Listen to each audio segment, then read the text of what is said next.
So this is what I drink in one day. You guys, it's not that I'm lazy, but like I'm dealing with a lot of stuff right now, meaning health stuff. So I'm trying my best to be as I was when I was 24. I was still like dealing with it when I was 24, but now I'm giving it like 100% of myself. So I had a back injury. First I had a stroke and then back injury. So I'm working on both of it right now. And it's so tiring, you have no idea. It's mentally, physically draining, and I'm a medical professional. It's harder than that. However, it's giving me a different perspective in terms of my profession, because now I understand from like a patient's point of view, not just from the medical professional. But yeah, I'm getting there. Really tiring, and I use makeup as a therapy. That's all. Makeup, hair. I didn't put any wig today because I just wanted my natural hair out. And my husband's like, just leave it like that, you know. So, yeah. And the only thing that I'm focused on right now is our marriage. Also, like, the hardest thing is our marriage, being married. We've been married for 3 years now. And then the second thing is my health. Because, okay, so my body, I've been in it, right? So, like, I can manipulate it and stuff. But, like, with marriage, like, you're intimate with someone. You know, you're understanding a different person on a deeper level. It's not just any kind of partnership. It's marriage. You're intimate with this person. You're spending your the rest of your life with that person. So it's like, it's really hard, you know. But yeah, like this makeup just like came on my sweater. But oh well, it is what it is. Okay, so a little backstory of what had happened. Okay, so I'll make long story short. When I was a kid, I had an injury. It's to do with politics. So my mom and I were cooking something, right? We're just like in the house, and then my brother was playing soccer with one of his friends, and my mom told me to go call my brother, and then I went. So as I was like calling my brother, somebody came out of nowhere, just like punched me on my nose, like, and then I was bleeding. My nose was just like lots of blood coming out. And then the kid, he took off running. The kid that punched me, I wanted to hit him back because, you know, he hit me on my nose, but he ran. And the messed up part was that, you know, I was running behind him, already bleeding. I was losing so much blood, and I needed oxygen. I was like just running. So fast forward, that happened when I was like 11. We moved to Canada when I was like 14, and then I got my first job at 16, and then it was 2010, and then I was getting a lot of nosebleeds. It was in the summer, like right after my shift, like my nose would just like bleed a lot, and then I thought it was because of the hot weather and my sinuses was getting irritated. Little did I know I was having a stroke, like I was having a silent stroke.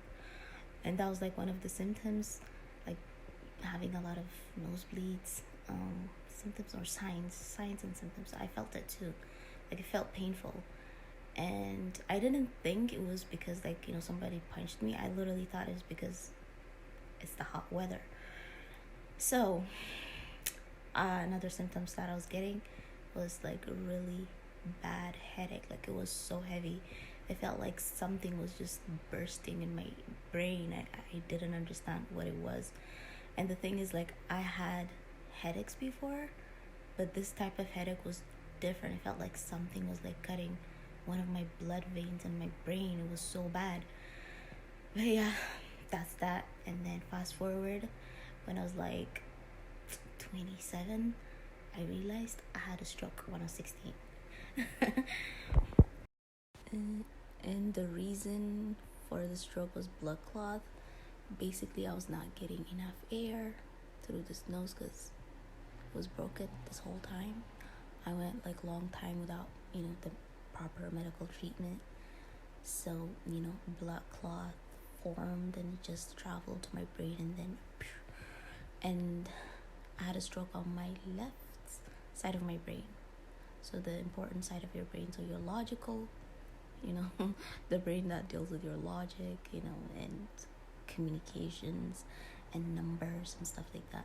That's why my right side of my body is affected, because your left side of your brain controls your right side of your body, basically. So yeah, and it's not massive, but it's really hard, yeah. So ever since I was 16, like ever since I got the stroke, looking back, I was acting weird, like everybody thought there was something wrong with me, which they were right, everybody was like, you're crazy, you know what I mean? And the thing is, I didn't think I had a stroke because, I was 16 for one. So I didn't know, because older people get it, not younger people. Like it's very rare, right? But despite that, I did really well in school and stuff. And then I went to the medical field and stuff. That helped me to understand what I'm going through. I studied about stroke and stuff, which is cool.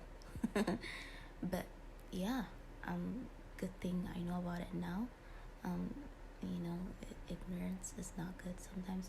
But I had a stroke. Like I literally had a stroke, so I was not trying to be ignorant on purpose. So that you guys know about stroke, like it makes you forget shit. Like it's almost close to dementia, but it's different. Anywho, I'm good now. So, I'm just dealing with it. Yeah.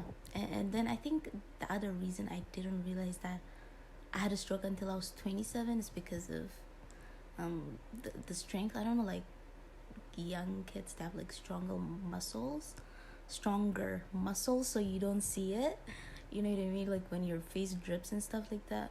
But the older you get, the more you see it. I started to see like there was something different on my face. I'm like, why is my face dripping when I was like 27, my late 20s? And then I was like, holy shit, I had a stroke. And then there was like, MRI and stuff. My family was not telling me about it until I figured that out on my own. I don't know why they did that. I think they were trying to protect my feelings. But yeah, earlier I mentioned that it's to do with politics and stuff.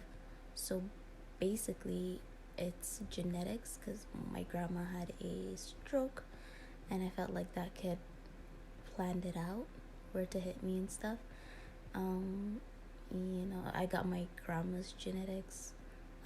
Yeah, so I think that's why it's, politics. I don't want to go into it because I almost died because of it. I literally had nothing to do with it, but because of my bloodline, that's why that person did it and stuff like that.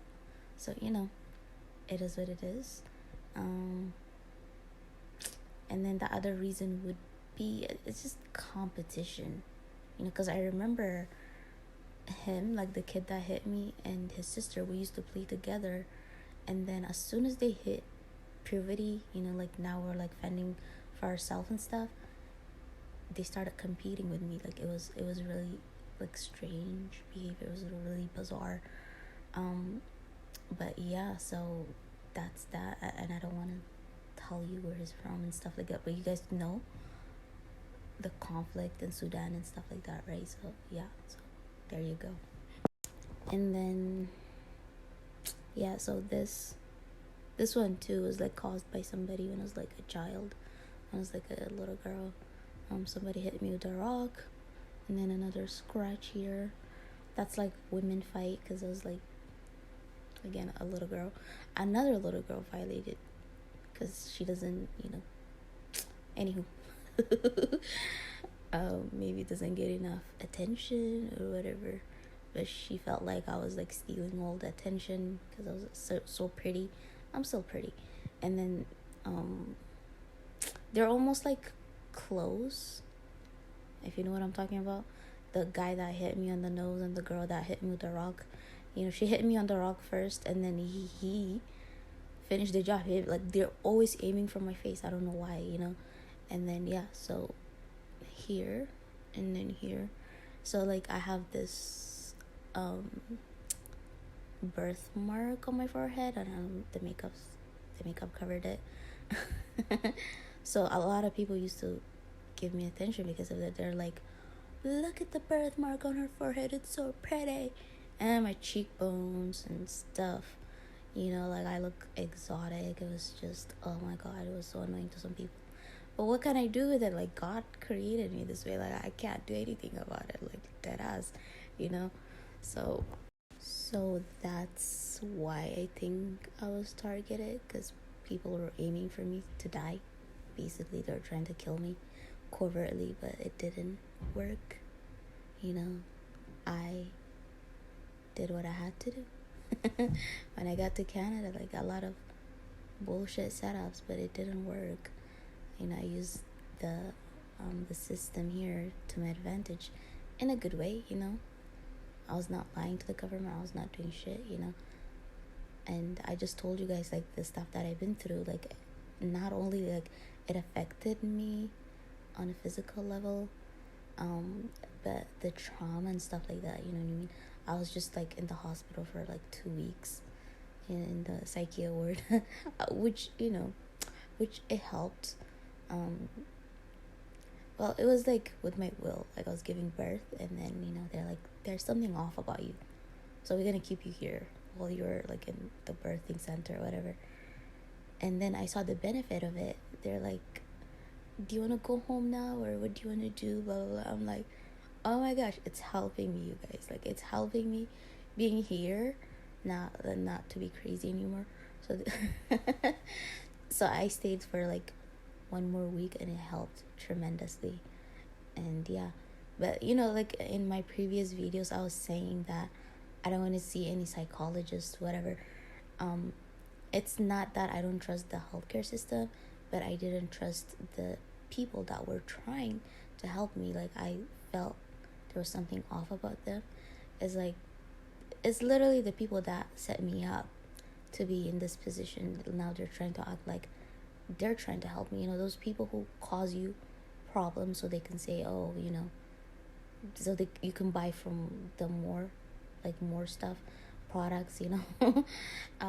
They victimize you so you become their customer. That's not honest business. So that's why I was not going into, you know, psychologists office, whatever you want to call them, in BC, like in the lower mainlands. It's not because I didn't, you know, trust the healthcare system. I'm a medical professional, you know. I preach to get healthy, so why would I say I don't want to go into, like, just put two and two together. Somebody was trying to set me out. They're trying to give me the wrong kind of medication. I don't know. They're trying to take me off and blame it on the system. I don't know, like, what their plan was, but I felt like there was something off about it, so I didn't do it. But when I moved here to Saskatchewan with my husband, after I got married, I was like, okay, I could do it now, because I trust my husband, right? So, you know, there you go. The other thing that had happened to me because of the stroke, well, I was 23, and I was living in a basement suite with someone, and I remember, like, in the middle of the night, I got up from my sleep, just gasping for air. Like, I was choking in my sleep. I was like, holy shit, like, I'm about to die, because I almost died in my sleep. And I think I went 5 minutes without breathing. I literally think that. And then I think the side of my body affected, you know, it's affected by the stroke, right? So I think my throat, like, I can still feel it, like my throat on this side, basically it's closing, you know, again, because the muscles are affected, they're not moving, so like the hole is just like closing. And then I remember when I choked in my sleep, I woke up. I went for a walk because I thought I was, I was not healthy. Maybe that's why. Little did I know it was a stroke. Mind you, I didn't, know I had a stroke until I was 27 years old. So I called 811, and then they said, just take it easy. It could be stress or something, you know what I mean? So I was like, okay, they're right. Again, they're medical professionals, so they know what they're doing. They comfort you. So, like, but yeah, that's that. But yeah, so that's another setup because, so you guys see my videos, like in my, what, like being targeted and stuff. My eyes are so dark because I was traumatized. I couldn't sleep. I was scared that I might die. But at that time, I didn't understand. I was, like in a trauma mode. I thought I was just, sleepless. I'm a sleepless person. But my body was protecting itself from, what had happened before, like almost dying in my sleep. So, like my eyes, the dark circle, just being paranoid. So I worked on that too when I moved to Saskatchewan. I was like, oh my God, like now I understand why I didn't want to sleep. It's because of that incident. Like, it was so traumatic. Like, to this day, it's still fucking scary. I'm like, oh my gosh, I can't believe I went through that. Like, I almost died in my sleep. What the hell, So, and then the other things, like, I don't know, the sleep deprivation, that was called, narcissistic abuse, the landlords and stuff. So, I don't know, like, it's not one thing that you're targeted for. Could be for many reasons. I'm targeted for many reasons. My bloodline, my fucking looks, because competition. Other women compete with me because of that. And then on top of that, I don't join any kind of group. I don't believe in, like, I'm not a feminist.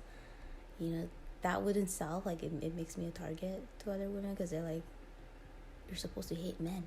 I don't hate men. They hate that I'm submissive to my husband, Again, it's part of a group. I don't want to be part of, like, feminists, whatever, like, the movements, I like submitting to my man. I like being protected by him and all of that stuff, Like, ever since I met him, ever since, we got married, like, everything just changed. Now I can sleep. I'm not scared of sleeping because, unless if I'm like, if I go to sleep by myself, I get scared because, I told you guys I almost died in my sleep, right? But when my husband's there with me, I'm like, oh, just sleeping, like, literally nothing scares me. And then he helped me with my, like, recovery, my back. He's helping me with my back recovery and my stroke. And then, from mental health illnesses, because, no one can go through that and come out 100% mentally, mentally healthy. And it'd be crazy, and why am I crazy? For those of you who cause those things, you call me crazy for no reason. There you go. Now you know why I'm crazy, because of you, Yeah, like I said, many reasons. My beliefs, my talents, my, intellectual gifts. I'm a good salesperson. That makes you a target too. It's just, I don't know, like, I'm born with a lot of good stuff. So it irritates a lot of demonic souls out there, And despite what I went through, I'll never sell out, And when I sell out, I'm talking about your soul as a human being. I'm not talking about being black and being a sellout. Some black people don't even agree with me. So, So it's like, it could be for many reasons. Something deeper than the surface level. And people don't understand me, but they want to take my gifts. It's a very weird desire, because if you want something, you would accept the good and the bad, you know. But people don't understand that, I guess. So, you know, again, like, I'm highly blessed regardless of the things that I've been through. And I'm happy. I'm married to a wonderful, wonderful man. You guys, let me tell you.